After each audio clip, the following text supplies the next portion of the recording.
Okay, hello and welcome to Heroes of Might and Magic Olden Era, where today we're going to be trying out the Necropolis faction for the first time on this channel. And Necropolis is a really famous / infamous faction in this series, in particular for the Necromancy skill that allows you to raise enemy units that you kill as undead, which creates a kind of unstoppable skeleton snowball effect. And we're going to be trying out this game's version. Their version of Necromancy is a little bit different. It does cause you to raise more of all kinds of undead units, not just skeletons. But yeah, we're going to try them out. We're going to see how they play in this game. So, hero selection screen. There are quite a few heroes actually that are really good for this faction. So, Bulwark, he's kind of just your basic armorer specialist. He is able to make your units harder to kill. The more Bulwark levels up, the harder your units become to kill. The reason that's particularly interesting for this faction is because the way Necromancy works is you defeat your enemies and a certain percentage of their hit points will essentially be brought into your team as additional undead units. And that's really important for Bulwark because what Bulwark does is he directly increases the amount of value you get out of each hit point your units have. By making them harder to kill, he allows you to get more mileage out of each individual hit point. So that's actually a really interesting choice, easy to overlook. Another one is Onkos. He's your classic skeleton specialist, but as I mentioned, you don't need to go all-out skeletons in this game. You can still use Necromancy for other types of units. Kelgul starts off with the 2 to 3 Dread Knights, which is interesting. Tier 6 units to start off with a few of those is an interesting choice, although not going to be one we go with in this playthrough. So Natalida is the standard undead pet specialist, so that's your tier 3 units.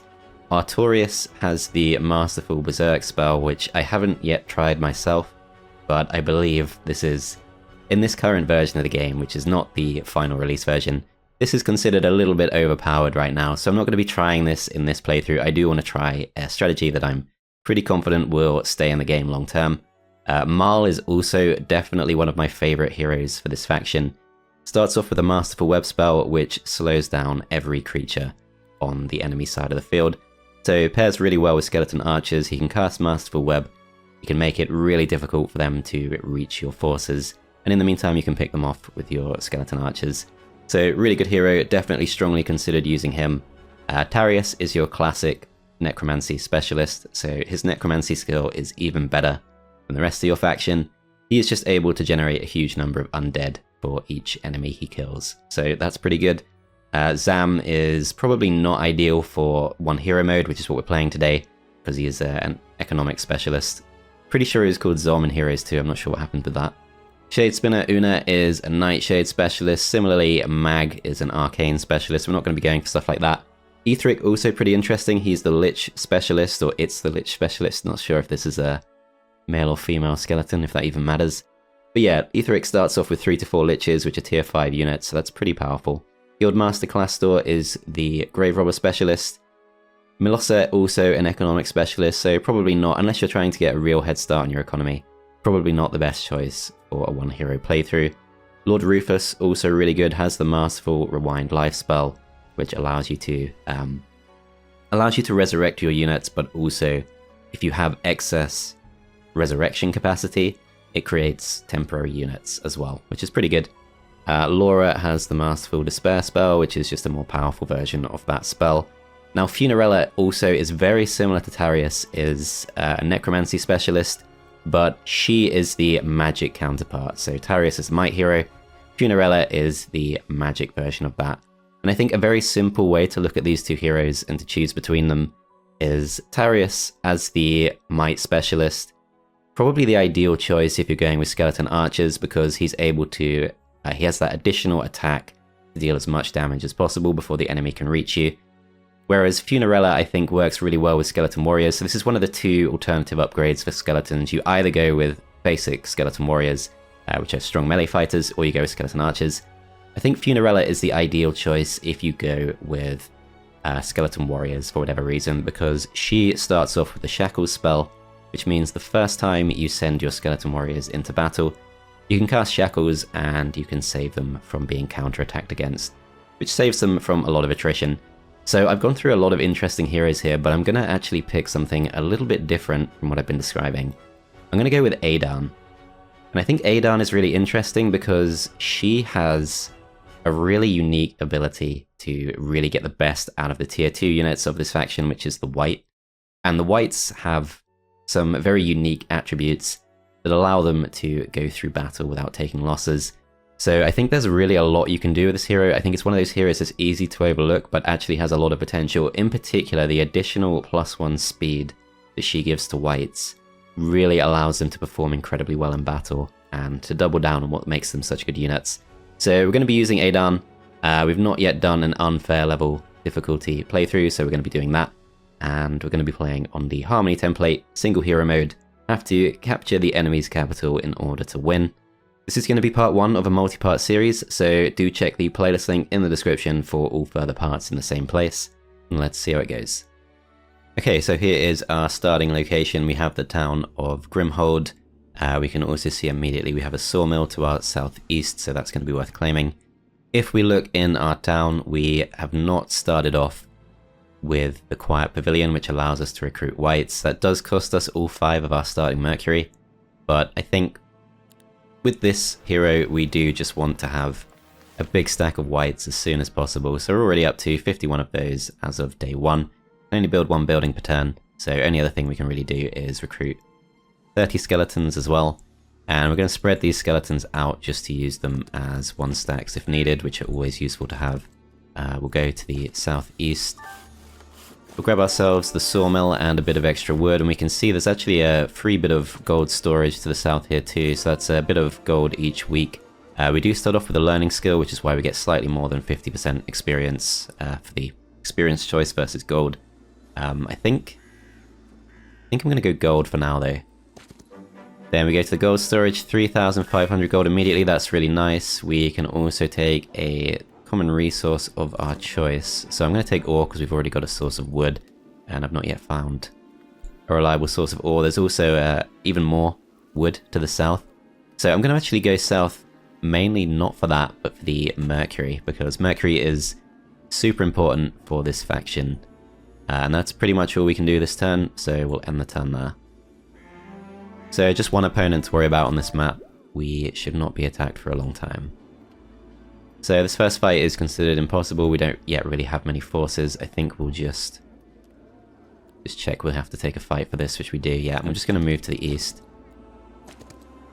I'm going to grab this ore, and guess we'll also go to this. So this is a lethal battle. Well restores our spell points, but of course we're not taking any battles yet. I'm going to go to this first. So that is a few extra gems, and there is our source of reliable ore just there. So moving back to our town, we do want the upgraded Quiet Pavilion as soon as possible. Unfortunately, we were 1 short on the Mercury, so we could go for a marketplace. I think Eternal Visage level 2 though, the additional lore points. We want to get that in as soon as possible. We do have a lot of wood we can afford to spend, so that's fine. And we will end second turn there. Go to the campfire for a few extra resources, although not Mercury unfortunately. We could try and get lucky with this one. Could give us Mercury too. Gonna make sure I claim this first, as we do get lucky with the Mercury, perfect, and there's actually a Mercury Fissure just there, which is guarded by a difficult battle. So that's got to be a key map objective for us for sure. We can go back via the road, but I think we go back and grab some ore as we move. In this case, I'm still going to go for gold. I just want to get my economy going. And yeah, we'll start moving back towards the town. So back in the town, we are going to go for Quiet Pavilion level 2. So we're going to upgrade, actually before we do, because we can do that next turn. This turn we're going to go for Eternal Visage level 3. Get even more lore points. So lore points can be spent up here, so we could go for an immediate boost to our gold, wood and ore, although I think we're actually doing fine for all of that stuff. We can save some lore points to upgrade our Wights, so this increases their damage by 1. And also increases the growth in our town, which is very tempting. There's also though the option of going for 2 levels of tax collectors, which is 250 gold per day each. So we can increase our economy by 500 per day, if we want to. I think actually saving up for elite Wights as soon as possible as the Wight specialist does feel like the right move. So we're going to end the turn there. Then we'll go west, we'll go into the town. So we've already got our upgrade to our Wights, and this is important because we have 2 choices for upgrades. So there are Wraiths and there are Phantasms. So we can see they both have the same number of hit points, 9 hit points each, 2 to 4 damage each. Wraiths have no defense, whereas Phantasms have 3, but otherwise they have the same stats as each other. So the key difference is Phantasms have the Nightmares ability, which means when they attack, they curse the target. Cursed targets will take damage over time. So that's kind of interesting if you're using them as a support unit, but I think if you're using them as your main force, you actually want to go with Wraiths instead. So Wraiths have the Howl of the Banshee, which causes the enemy creature to move to a random adjacent hex if possible. That's not the reason we're going for Wraiths. The reason we're going for Wraiths is because they have Memory Devourer. So the way Wights work is when they attack, they raise more Wights in their place. They can create temporary Wights from the dead enemies, from the killed enemies. So that's pretty good in itself. However, they only do so for the equivalent of 20% of the damage they deal. Whereas Wraiths have an upgraded version of Memory Devourer. So 40% of any damage they deal goes into that stack's hit points, which allows them to create temporary units. So that's already twice as good on a skill that's already pretty powerful, whereas Phantasms still have just the 20%. So Wraiths is a really key upgrade. Gonna go for that for sure. So yeah, Quiet Pavilion, level 2, let's do it. Go into the upgrade screen.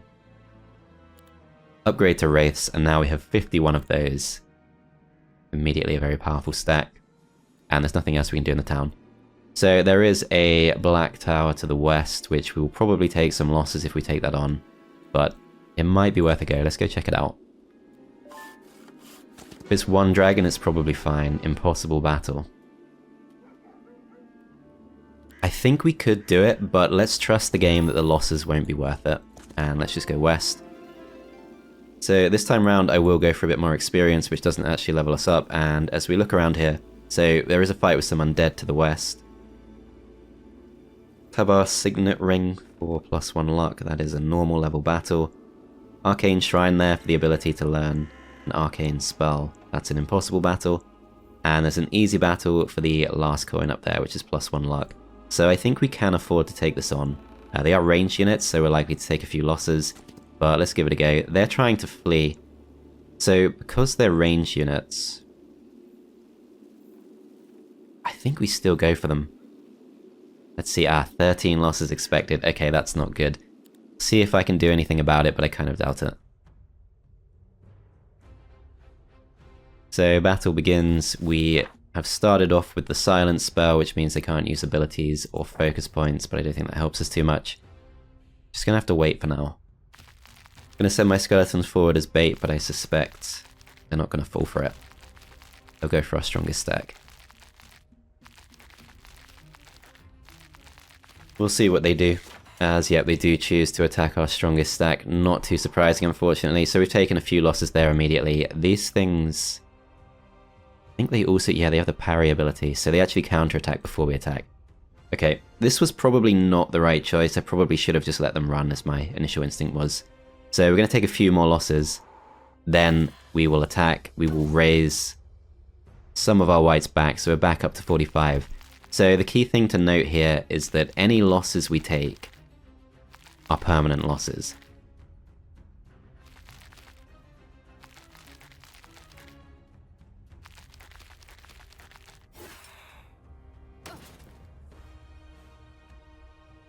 So we have been able to bring back a few of our wraiths, but the losses we take to our original stack are effectively permanent. So yeah, we do get those 13 losses.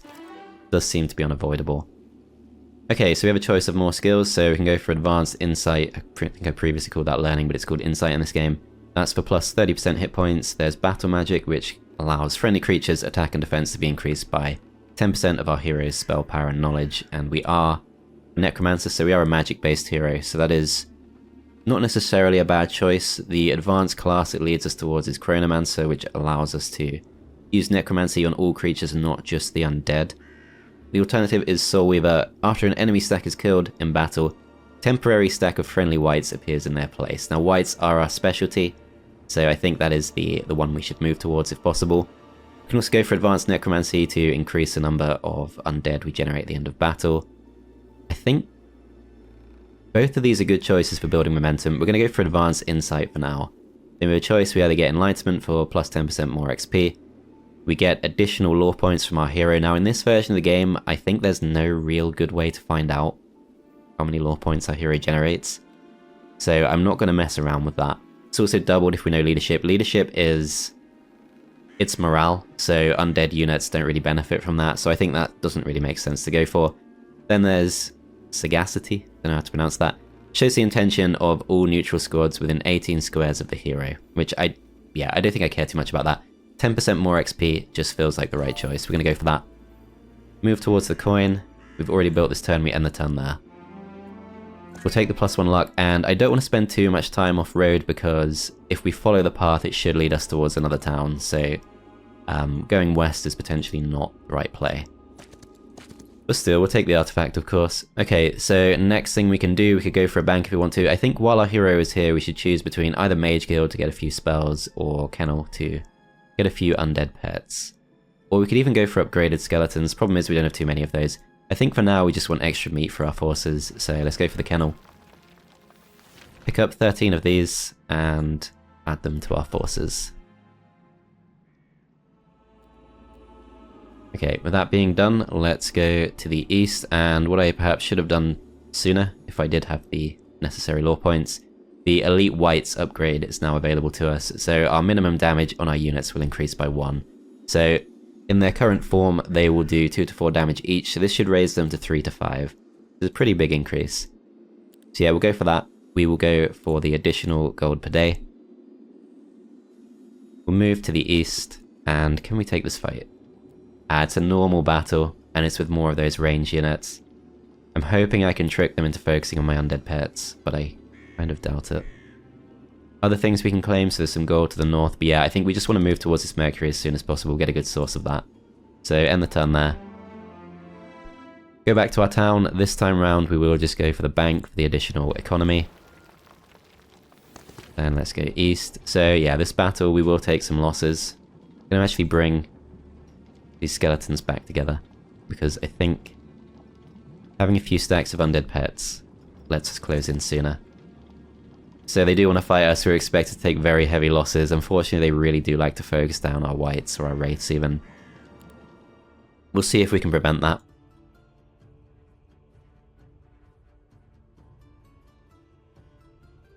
Okay, we'll try this.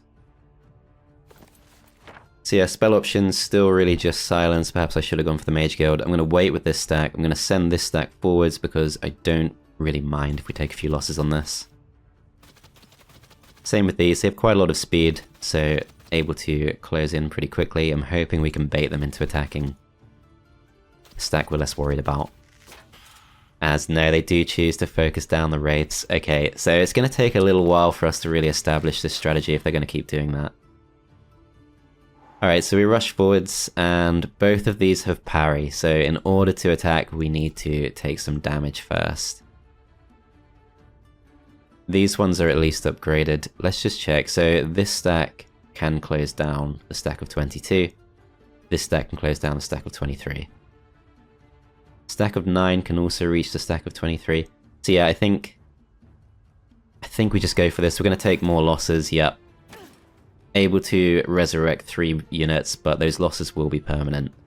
Still, these have now retaliated, so we're able to go in, grab a few more kills without having to deal with retaliation, and we'll use the rest of our stacks just to close some space. I should have attacked there.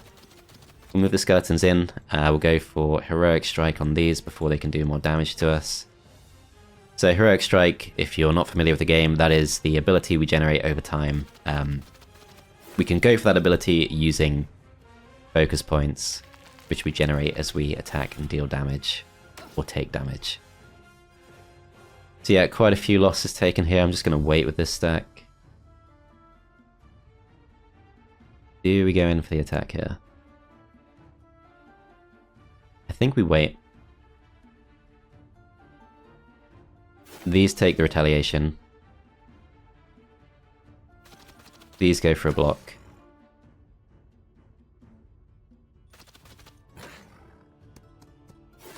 Okay, they choose to go for the skeletons, that's fine. Key thing is we don't want them going for our wraiths.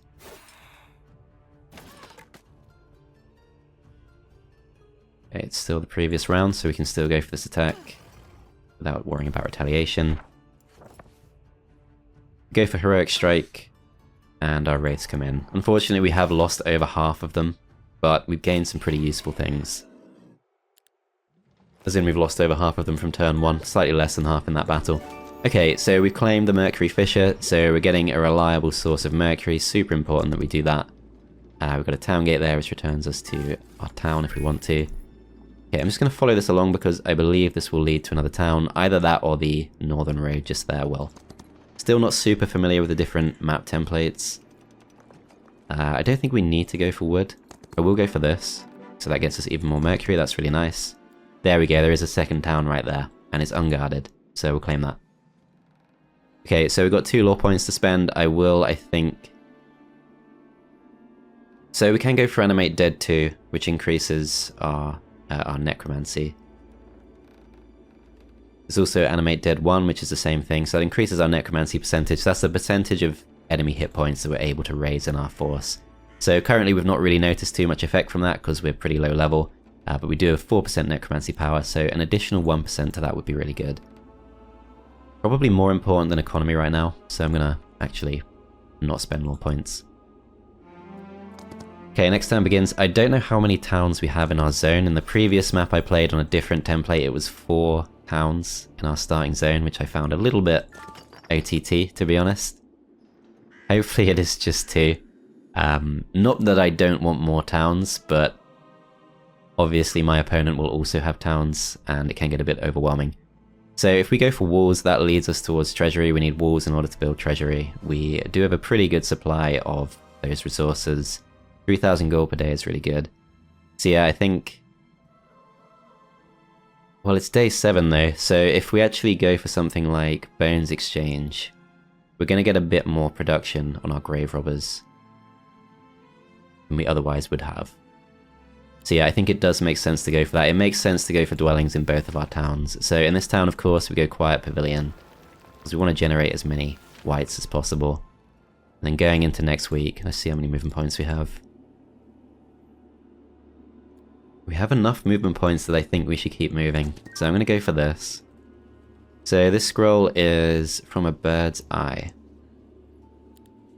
Still learning the game, not sure exactly what that one does. I'm going to go back to the town. We do still have quite a few movement points, but I do want to end the turn here because that way we can pick up the additional whites immediately. We are able to go for Animate Dead if we want to.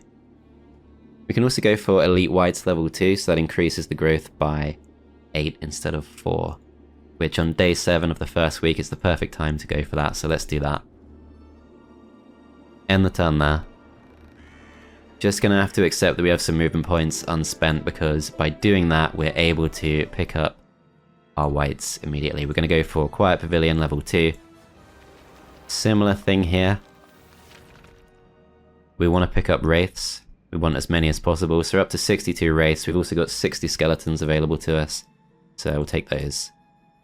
And that's all our gold gone. So in order to build this turn, we need to find some more gold. We're able to go to this if we want to. That does give us some gold for defeating Coatls. It's not the best option. I want to get a really reliable source of gold. There's some gold that way we could keep going as well. We can reach the treasure chest, but it's not a lot of gold. Maybe we do just have to go for Maria's altar. It's a new week, so the windmill will have some resources, but yeah, I think the key thing is I do want to make sure I have some gold. So I'm going to focus on gold sources first and foremost. Okay, we can still reach. Okay, we're going to bring these together. Spread the skeletons out. And this is going to be a fight with some Coatls. If it's not too many, we might be able to do it. 5 Coatls, difficult battle. Just going to go for it. I think we really do want to build this turn as well. We're predicted to lose all of our wraiths. Only the undead pets keeping us in this, apparently. Well, let's see what we can do about that. So they are not able to fly across the entire field in round 1. So we have the option of protecting our wraiths a little bit. Okay, we start the battle, and yeah, they can't fly across the whole way. So we're going to go for Still just silence doesn't really help us, so I guess from a bird's eye is the adventure spell. Reveals the borders of all areas, including those hidden by the fog of war. Yeah, so that's not going to help us in this fight. Okay, so the Coatls have already chosen to wait, so when they do move, they're going to get 2 moves in a row. So that is a problem. We're going to wait with this stack. This stack also waits, this stack also waits, and then the one stack just goes in to form a barrier around our wraiths. I suspect they will kill one of our one stacks off and then immediately go after the wraiths. But, well, they might not actually. This could work out because they can't reach this one stack on round 1 because there's a convenient pile of bones in the way. So, maybe we'll be okay here.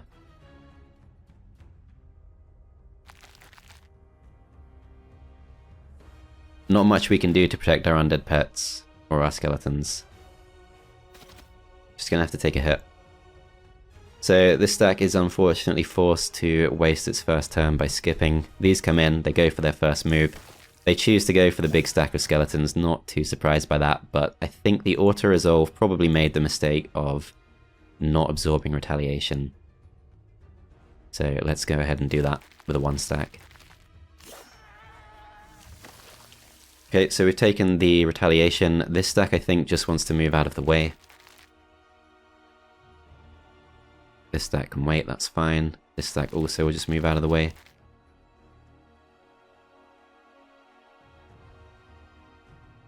Okay, so stack of 30 could potentially get a kill. Let's go for the attack.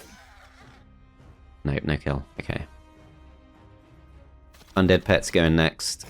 We do get our first kill from those. Now, this is the first time in the entire playthrough so far that we've been able to actually get the initial strike using our wraiths. So this time round, I think first of all we go for heroic strike, use a focus charge on that. So we do that. This is the first time we've been able to actually get some temporary units before we take losses. So we got 69 of those now. They do choose to focus us down, but you can see did a lot better than the auto-resolve there. Massive difference. So we only went down to 57. That was our lowest point. So we only took 5 permanent losses. Did lose most of our skeletons. It's worth it because we're going to get... Oh, wow. So logistics leads us towards Soul Weaver, which we want anyway. Also, it's just a really good skill. I do want to get my Necromancy up, but logistics for now is, I think, the right choice. 4,500 gold, and we still have just enough movement points to grab some ore from here. Not enough for the Magic Garden, but I'm going to go for the Magic Garden. Because we should still be able to build over here, so we've not got the walls in this town. Do we want to go for that? It's going to be most of our gold gone. So we have to choose a defensive upgrade. I think additional stack of tier 1 creatures I don't care too much about. I guess we go for just traps or something. Should be fine. And then we go for banks pretty soon after. So we have 3 things we can spend, 3 lore points. So we can increase our necromancy power. It's probably about time we do that. So we can also increase the defense of our heroes. We can increase the lore points generated by our city. Actually, that's probably worth doing. I'm going to max that out now. So far not really showing off the power of necromancy, but there's plenty of time for that. There's a scroll to the west, there's also a black tower. Black tower to the east as well though, plus we can grab the wood, we can grab the treasure chest. Although if we do go to the west and we do go back to this town, we can grab some more wraiths. So I'm going to actually go west. Lethal battle there, okay. So, not really too much up for grabs in that direction. Do we just backtrack, or do we go for the black tower? I think we got enough movement points to get some things done here, so I'm going to go towards black tower first, so it's a normal battle. I'm going to spread these out as much as possible. They unfortunately probably will focus down our wraiths. So the new spell we got is Energy Explosion. Let's give this a go. Yep, so they do choose to focus down the wraiths, that's unfortunate. Can't really do anything to stop them. So yep, start the battle. They love attacking those wraiths, so we take 13 permanent losses. We do get 4 back. Now, we're not going to make the mistake of attacking before we absorb retaliation with a 1 stack. So let's just skip through those turns. Take the retaliation, and I imagine at this point we should be able to get this done with no further losses.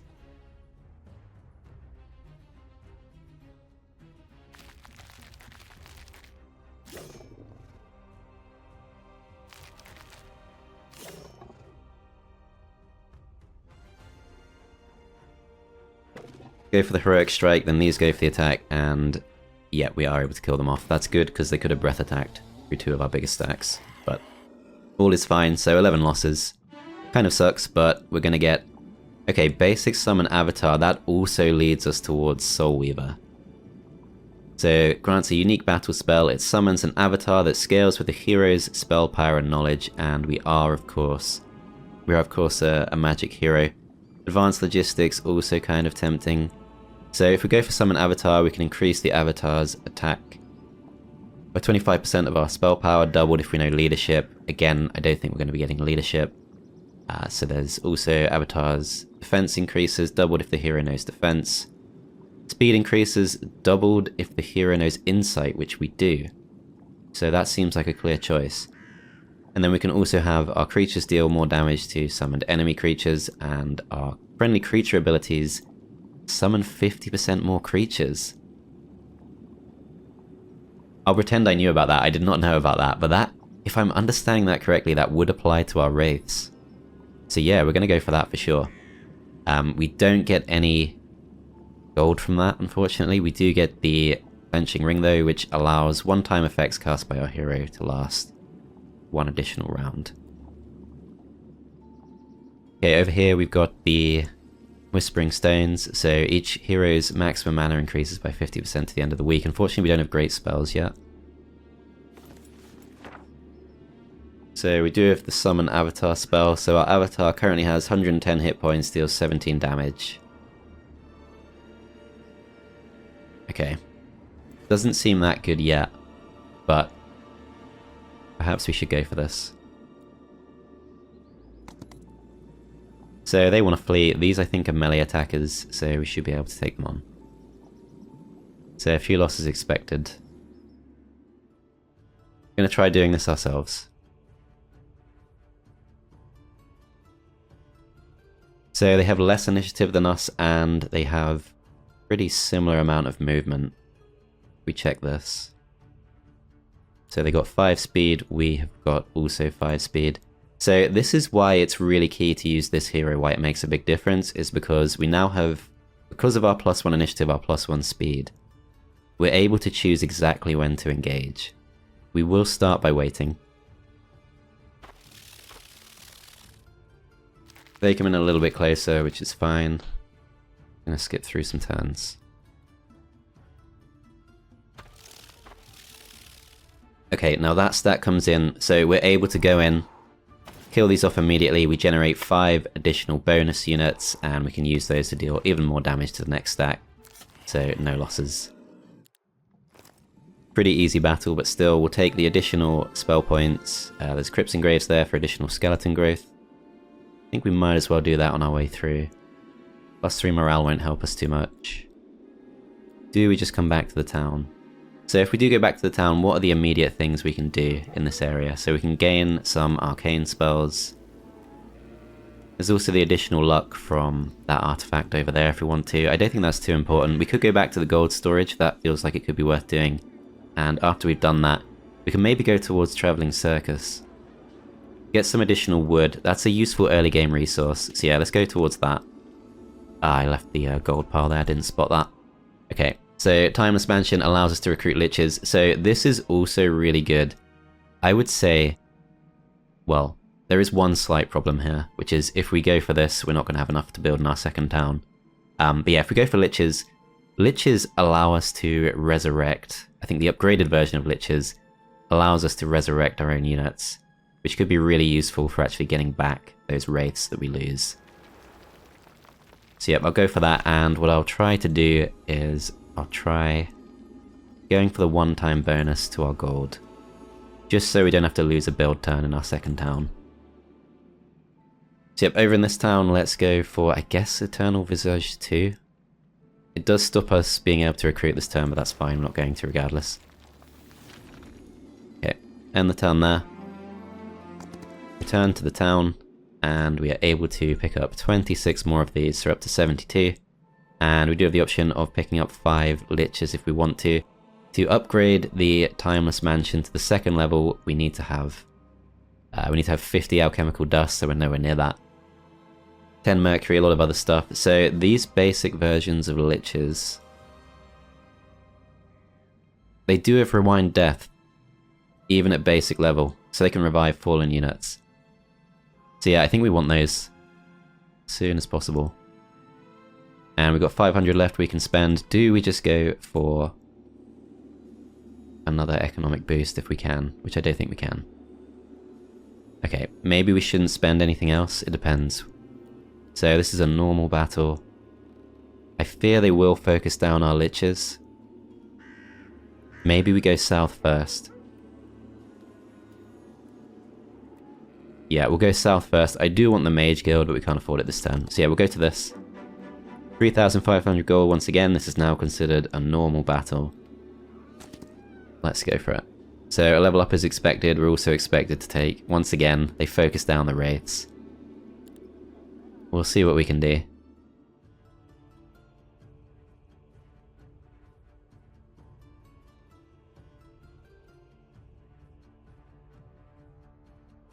So still learning the game, let's see what the Dust Coplets do. So Leeching Hop, they can steal our mana. Magic Core, upon death, increases its hero spell power by 1, so that's not relevant because they're neutral creatures. Magic creatures, so they can be raised for our Necromancy. Okay, so they're good at buffing their heroes, but that's not really relevant. So we could summon the Avatar here. We can also do 30 damage, 30 magic damage per focus charge. Maybe we go for our Avatar for the first time. Just because I wonder if we can distract them. Where can we do that? Only in these spaces. Okay, so there's our Avatar. This stack waits. Yeah, they do still choose to focus down our wraiths, that's so annoying. Alright, Avatar's gonna go in.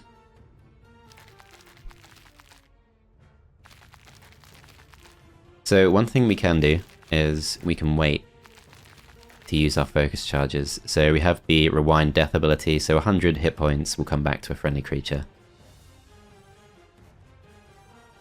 Okay, let's weaken these a bit.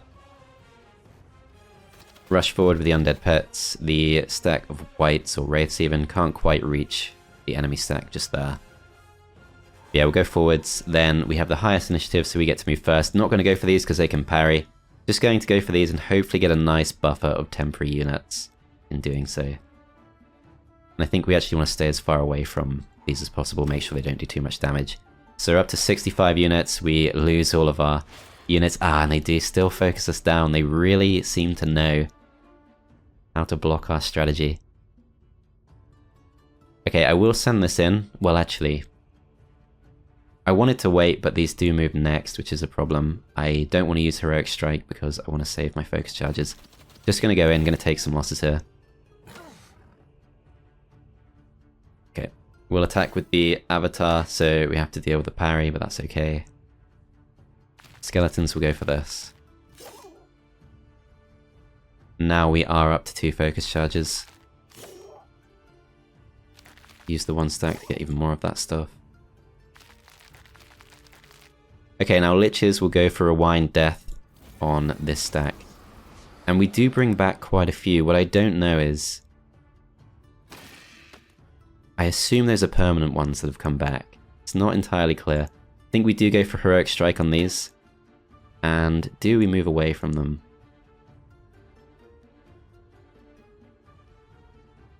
I think we move away for now. So yeah, they do go for the Avatar, that's fine. I think we wait.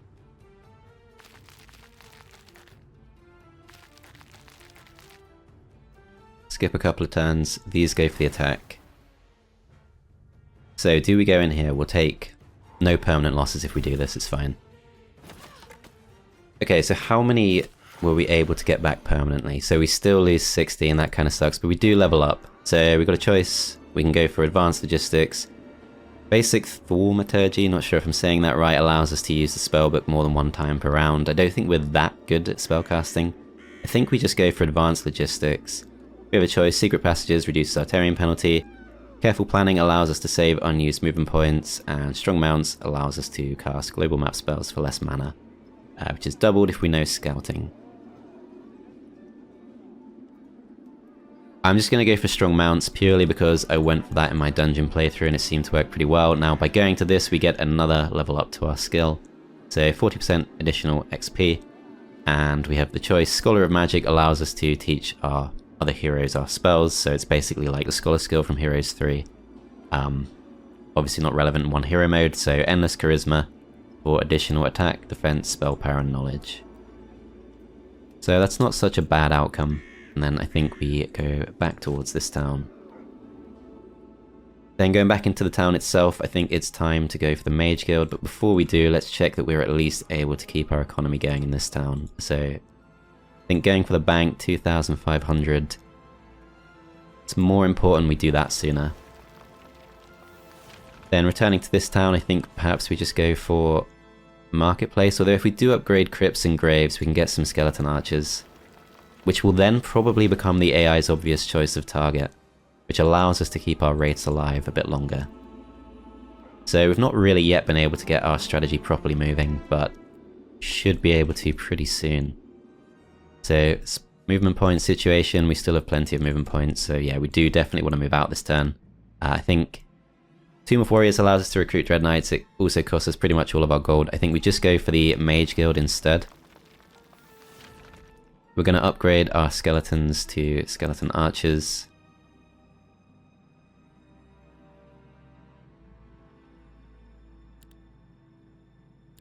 Yep, so we take some of those and we're able to recruit another 30 of those if we want to. I think we do want to build in this town. I'm just going to go for the Marketplace because it doesn't cost too much. Allows us to make use of our build turn. Yeah, 30 more Skeleton Archers I think is a good choice. So one thing you can do is you can go for Skeleton Warriors purely to take on things like Black Towers, because Skeleton Warriors are going to do better against dragons. And then you can come back and switch them back to Archers, but I don't really think it's worth it. I think we just go for it. So yeah, the most efficient thing we can build next, maybe just trying to go for as many of these as possible. We can't really go for too many, but they're pretty tanky units. No, I'm still going to go for the undead pets. Then I'm going to spread these out. I'm going to actually swap them round to Skeleton Warriors. Same thing with this. So switch these to Skeleton Warriors. Now Skeleton Warriors are pretty ideal as 1-stacks. We don't really care too much if we lose them. They have a bit more speed, I believe, than normal skeletons. And although we will lose them pretty quickly, we can continue to raise them through Necromancy. Okay, let's check the Mage Guild too. If I can remember what that looks like. This one. So we've got early start to increase our initiative. That also could be really good for our race. Energy Explosion we already had. Ground Sight I don't think we care about too much. Web is also really good. Really happy to have that. Okay. Let's go west, let's take this on. Why do they always go for the Wraiths? They just seem to know that these are the units I'm dependent on.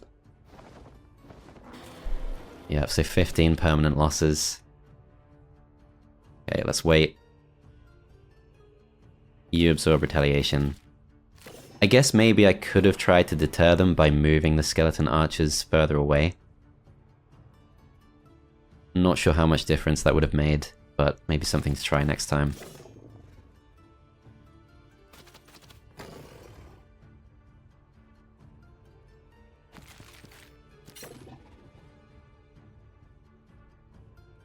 So we're just short of being able to go for a Rewind Death.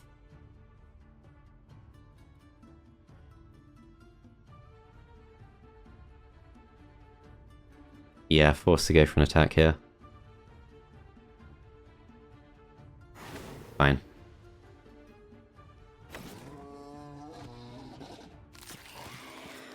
Okay, so 15 permanent losses, that's a shame. We can go for Advanced Necromancy at last. We can also go for Expert Logistics, which we have a choice. We either go for Leaps and Bounds to get additional movement points every time we win a battle, or Back to Town to get back to our town as soon as possible.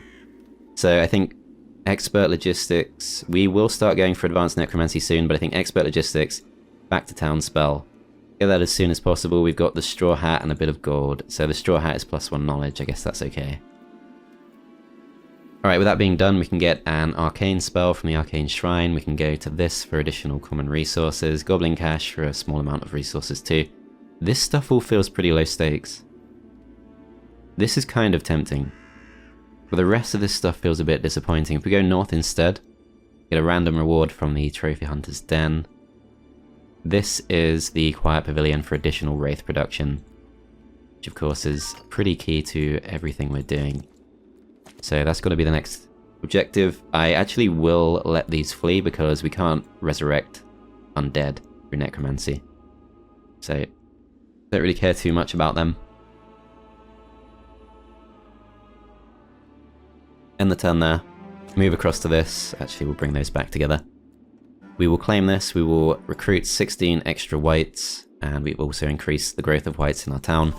Go west to this, we'll go to the gold storage because 3000 gold is really nice. Pauper Night Order permanently increases each visiting hero's attack or defense by 2 for 1000 gold. That's not too expensive. Considered an easy battle on the way through. This time I will take them on because they have no range units. Should be able to do this without those kinds of losses.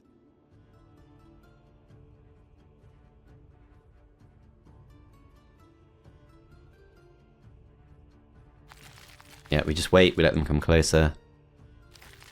He's going for a block.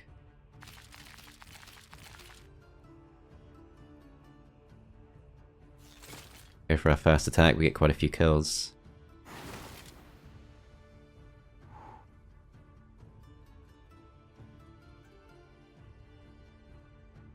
Okay, so we've waited through the next round. Do we just go for some more kills? They're not going to be able to reach us yet, so it should be fine to do that. These skip their turn. Skeletons come in slightly closer. We could probably actually just avoid these. I think. So yeah, they got 3 speed. That's 1, 2, 3. I would have thought we can just move everyone out of the way. Okay, so they move, they get a 1 stack. Do we absorb retaliation here? I guess we do. Then we're able just to close in, do as much damage as possible. So we're able to do full damage from this range. Don't yet have enough to go for a Wind Death. Go for this again. So the other issue with this strategy is the same units that we don't get any necromancy benefits from, we are not able to resurrect temporary wraiths from. But yeah, 2 losses to skeleton warriors, that's all fine. We do resurrect, I think, a couple of skeleton archers. We use those as our 1 stacks instead, that's fine. So out of these choices, I think we go for attack because the whole idea of this strategy is we attack with our wraiths first. And the more damage they do, the more temporary wraiths we get. So impossible battle there for the Beelzebub's boon. +12 knowledge, -4 spell power. I do wonder if we could do it. But we don't really need that knowledge. We'd take heavy losses. Should probably avoid. Okay, we're gonna go for this wood, and do we want to take this fight? Trophy Hunter's Den. I think it's not really that important. I'm gonna actually go east. So additional knowledge from the Knowledge Garden, plus we can use these for experience. We don't want to let them flee. Not expect to take any losses here, perfect. So we go for that, take the knowledge from this. Then we can go for this fight, it's pretty easy to do. We go back to our town, 9,000 we can spend. So treasury requires us to have more mercury, which is going to take some time. We can go for Tomb of Warriors for Dread Knight production. Walls level 2 increases the growth of our dwellings by 50%. So that feels quite important. If we go to this town first and we focus it more on economy stuff, so resource depot for 2 mercury per day. And that is currently something we're quite short of. Unfortunately, all these buildings cost us a lot of gold. I think we do go walls level 2, and I guess we'll go for automatic attacks on enemies in a 2 hex radius. Doesn't matter, I'm not expecting us to be besieged in this playthrough, we'll see. And then I think over in this town, we want to go for something cheap that is still useful. So the kennel is still useful for increasing our unit production. We do also have the ability to spend some more lore points. So I think I do want a stronger economy now. I'm going to actually spend a lore point on tax collectors. And then we have 6 lore points left. Let's go for an additional plus 2% to our necromancy. If we also spend 3 lore points on mining mercury, which might be more useful at this stage. We do have the additional option for a one-off boost, 5,000 gold, 10 wood, 10 ore. But yeah, I think 2 mercury per day from this is really nice, and we can upgrade that immediately to 3 mercury per day. That feels really useful. End the turn there. These are easy prey for our necromancy, we will of course go after them. Expected to take a couple of losses to the basic wights. I'm not going to play this out, we will just accept results. And you can see if you do look, it's a little bit too late, but if you do look at your hero at the end of battle, it does show you the units you gain through necromancy. So in that case, we did gain a couple of... I think we just gained 1 skeleton archer. Okay, 30 skeletons from this, why not? And... do we start going back towards our town? This is still considered an impossible battle. So we do have a couple of turns to potentially kill around here. So Daylight Shrine could be useful. Maybe we go Maria's Altar. And we can town gate back towards the end of the week. There's also a quiet pavilion there, so I think we want that before the end of the week. Yeah, I think we move towards this. And while we're at it, we'll also go for this. So we'll take some losses. But I think that's fine. Before I go in, what can we do? So spell upgrades cost less alchemical dust. Increase the defense of our heroes, that could be pretty useful against ranged units. But it's quite expensive. I think this is more useful on non-1 hero mode. We can increase our luck by 1. That's probably more likely to work out. We've already got all of the key economic upgrades. I think before we look into this, let's have a look at our other options. So Tomb of Warriors allows us to recruit Dread Knights. Walls level 3. We can afford to spend that. Gives us even more Wraith production. I feel like that's really important. So we can upgrade the main tower. It now deals damage to all enemies adjacent to the target.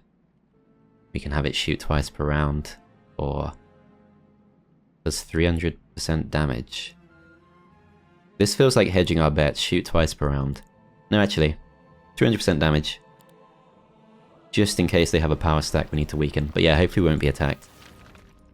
Okay, then back in this town, we have spent probably a little bit too much gold. So I think what we want to do is we will go for Resource Riches level 2.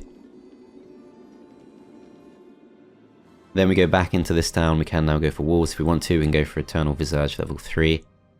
So if we do go for the walls, that doesn't immediately lead us towards additional creature production. Suppose if we could try and get Timeless Mansion by the end of the week, which is possible. So we want to go Bones Exchange, I think.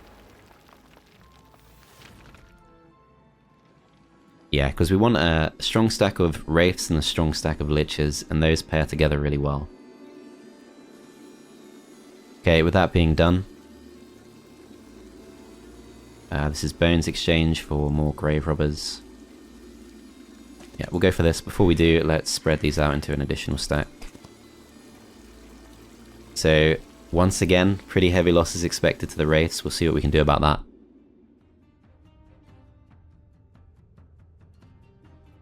Probably not much. So, these are actually melee attackers, so that helps. All of them are melee attackers. Okay, maybe we go for our avatar.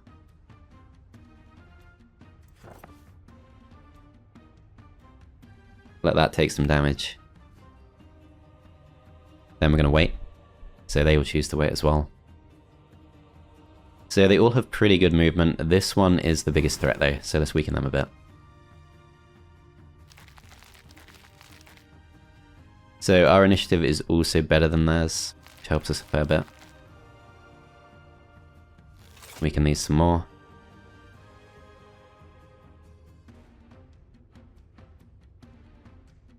We'll move this one up to here, as they will choose to move forwards. Okay, so 4 to 7 kills. If we go in with this, we're safe from that other stack. Let's just do it.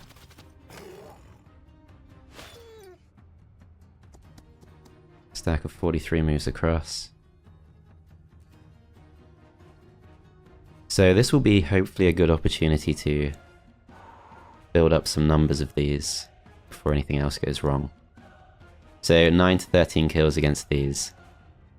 I think we go for this. So 13 go down, we're up to 51 wraiths. Then I think we don't want to engage these directly. I think we go for... Well, we could try and pull back, but these do move pretty soon. So yeah, I think we want to attack these. So we get 4 more. Then we're potentially forced into Heroic Strike. Is there anything else worth doing? I could have maybe gone for Web. Does that stop them? So they got 4 movement, we can reduce that by 2, so 1, 2.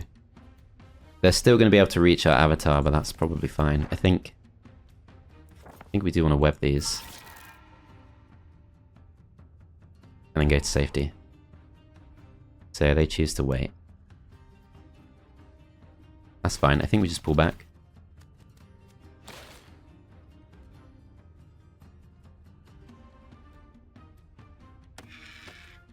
Avatar kills those off, and we'll start weakening these from range.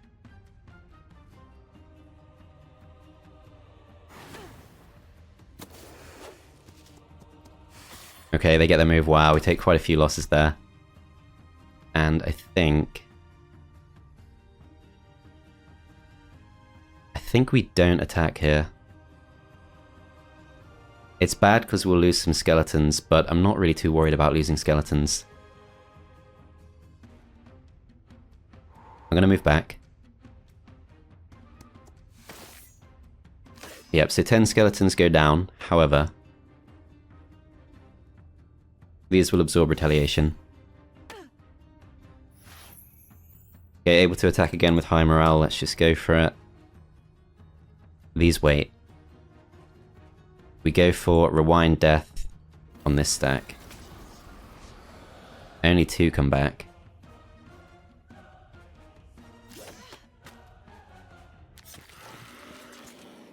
So only 1 permanent loss to our wraiths. So yeah, you can see how the liches pair really well with them.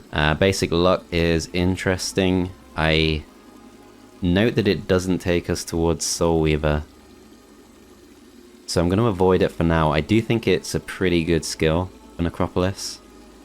But yeah, let's continue to improve our Summon Avatar skill. So we're going to go for Avatar of Celerity because we have the Insight skill already. So that's a pretty big boost to our speed and initiative. Go to this, we have a choice. We either go for Healing Water for additional hit points, but doesn't bring back permanent units. Shortened Shadow, it reduces our enemy's attack and defense. Radiant Armor. Target friendly creature takes 20% less damage from any source. Yeah, let's go for that, of course. Bones Exchange for additional Grave Robber production. We should probably go for that before the end of the week, but Quiet Pavilion is always going to be the most important one. I'm going to actually bring these back together, and I'm going to split the... I think we do split the Wraiths. So they want to run. I will actually let them run because it's difficult to avoid losses against those. End the turn there. Go across to this, we'll grab the additional Wraiths and we'll move south. Grab the resources from this. This is a normal battle, leads to a Pandora's box, some gold and some additional Grave Robber production. So yeah, let's go towards this. So no range units among them, this should be fine. I don't want to lose 6 undead pets. As we can see, we have a pretty good stack of basic Wraiths now. Okay, let's wait. So this stack still cannot reach us, doesn't have the ability to attack over range. So yeah, I think we just skip through these turns. Weaken these a bit.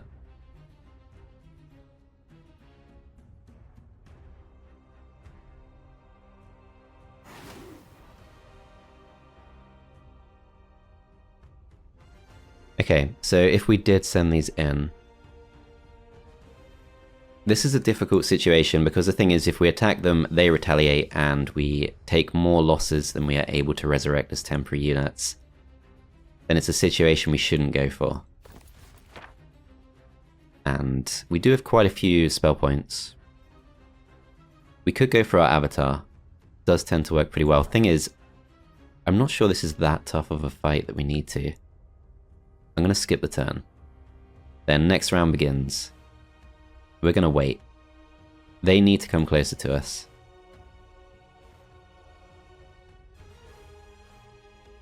Okay, forced to go for an attack. Let's just weaken these a bit. These skip their turn. Okay, enemies start to move in. If we go for the attack on the stack of 28, we're not going to be able to be reached by this. So we'll take a couple of losses here, but that's okay. Not safe for anyone else to attack.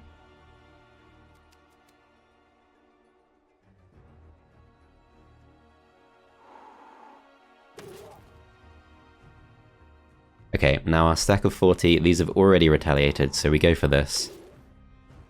We're up to 49 wraiths, and that's probably enough that we can safely go for this stack too. The only question is, do we save our focus charge? Do we go for Heroic Strike, or do we save our focus charge to rewind life? I think we do save the focus charge. So we go for this, we're up to 57. They attack us in response, and we have taken no permanent losses from that, so that's perfect. I think we just let them do what they want to do. So they go for the skeleton archers. I'll go for these. So no permanent losses there, that's great.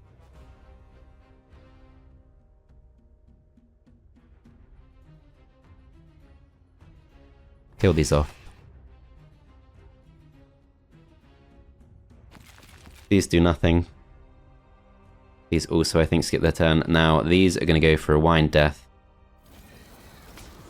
on our undead pets. We bring those back, and we use our wraiths to finish these off.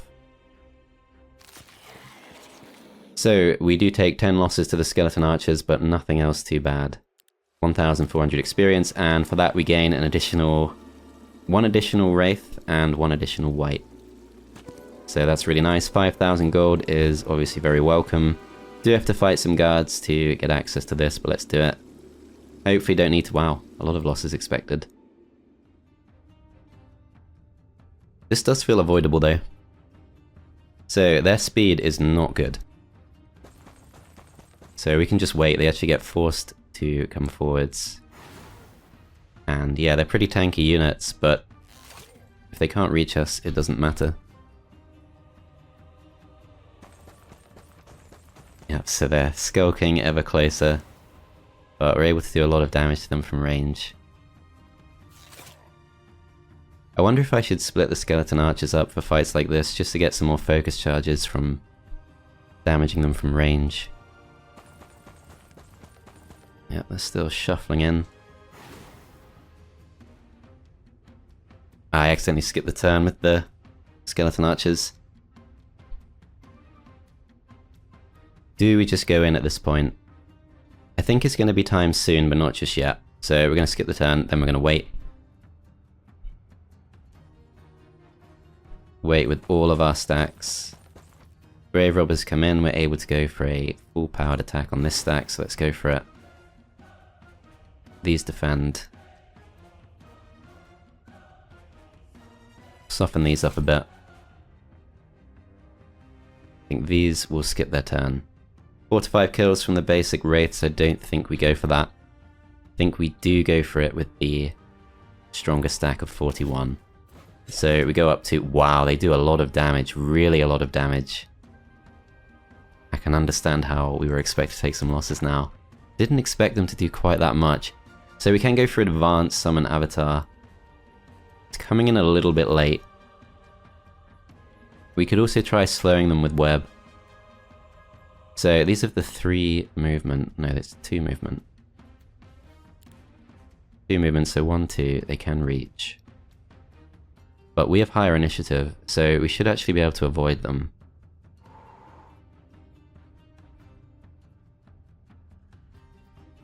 Just check, can they go for long reach? Oh, they do have long reach, wow, okay. Okay, so I've not handled this too well. I think maybe at this point... Do we web?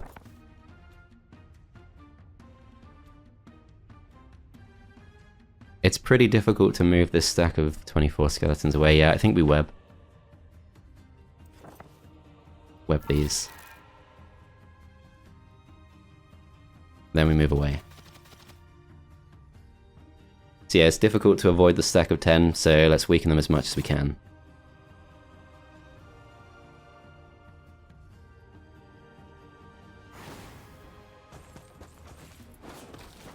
Okay, stack of 5 gets 8 kills, stack of 19 cannot reach us just yet. Now I think we will go in with these. So we kill off that stack. Oh, of course they're undead. I thought they were living, because they look like they should be living, but I guess it's not too surprising that Necropolis units are all undead.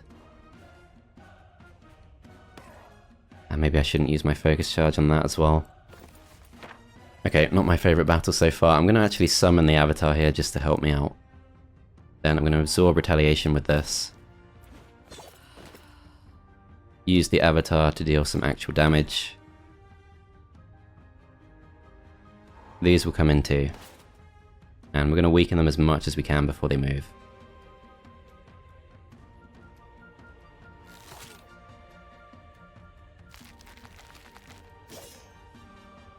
Okay, now even though I could kill them off, I'm going to actually go for Rewind Death instead, assuming that's going to make a bigger difference to us.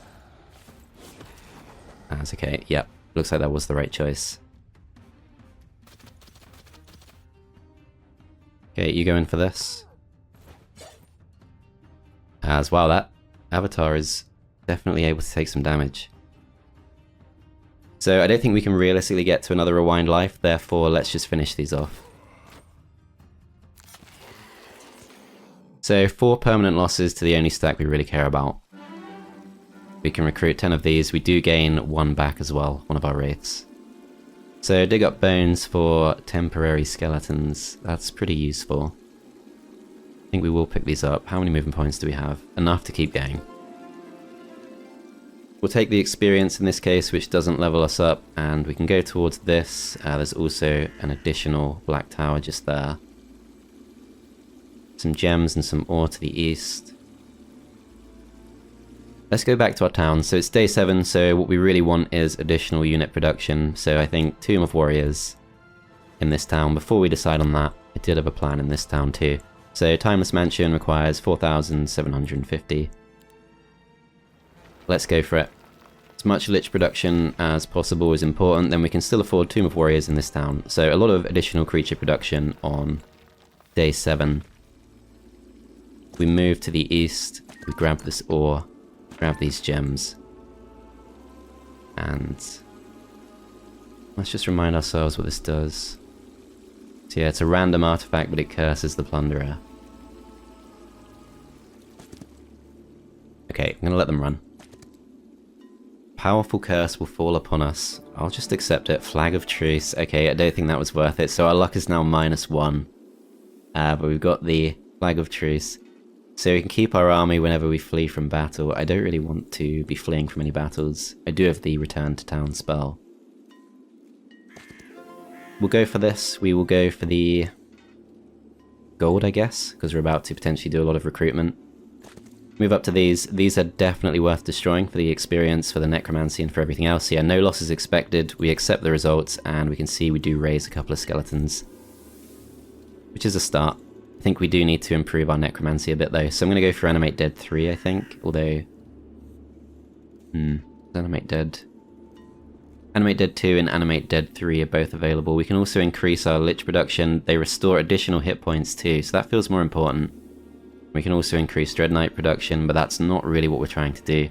Enemy creatures take 50% overtime damage, so that is useful if you go for the other white upgrade, because that's what their ability is all about. But yeah, we're not going for that strategy. Okay, I think we'll take the additional Lich production, because we got Lich production in both of our towns. Easy battle against one black dragon. Let's hope they don't focus down. Can't really tell what they're doing there. We'll see if we can save our wraiths. So they're going to want to close down our range units. So maybe we go for this. See what they do. So they go for the skeleton archers. Okay, that's probably fine. We don't really have any obvious way to absorb retaliation now. I might use the grave robbers to do that. We could also go for summon avatar. We could go for the basic one. It's not too expensive. It's safety first. Let's just do it.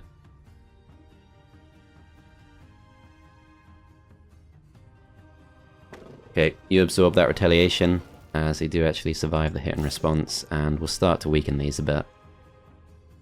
So we're not able to go for a Rewind Death. Don't think we will get the chance. These can go for their long reach attack.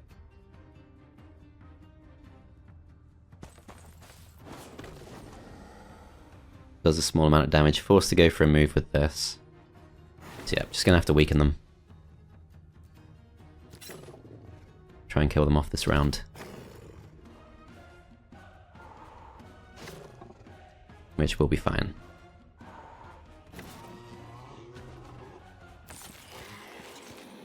Okay, much better than the auto-resolve at least, and we do level up, and we do have Arcane Magic, which also leads us towards Soul Weaver, so that feels like something we kind of have to do. Even though I really want Advanced Necromancy, it's very overdue, because we're not yet able to really get that Necromancy ball rolling, but yeah, I think Advanced Necromancy is the choice, or Basic Arcane Magic even. Basic Siegecraft. No, I think we move towards Advanced Arcane Magic. How can we make use of this? So additional spell power when using arcane spells.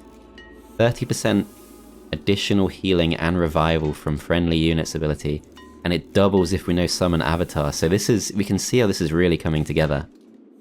We've got to go for that, because that helps our Liches. 60% additional healing from our Liches. So yeah, we do that. We get the Ook Signet. What does that do? +1 morale, okay. So undead units, I believe, yeah, always have neutral morale. So this is why we were never going to get leadership or anything like that. Okay. So that is the end of that week. We skip to the next turn. We do have a Goblin Cache just there. We will go for the campfire, of course. We'll go for the Goblin Cache. Week of Luck. During this week, all heroes' luck is maximized. That's pretty nice. Another Goblin Cache just there, an abandoned cart. Do want to keep the gold coming in. So we've got 9,000 we can spend. We do have actually 9 Dread Knights available here, 11 Liches, and then in our second town we've got 11 Liches too. So 22 Liches available. So we've got a lot of uses for our gold. Need to start building up the economy now, I think. However, I am going to end this first episode here. So thanks for watching. I do hope you enjoyed. Do check the playlist link in the description for all further parts of this series, and I'll see you next time.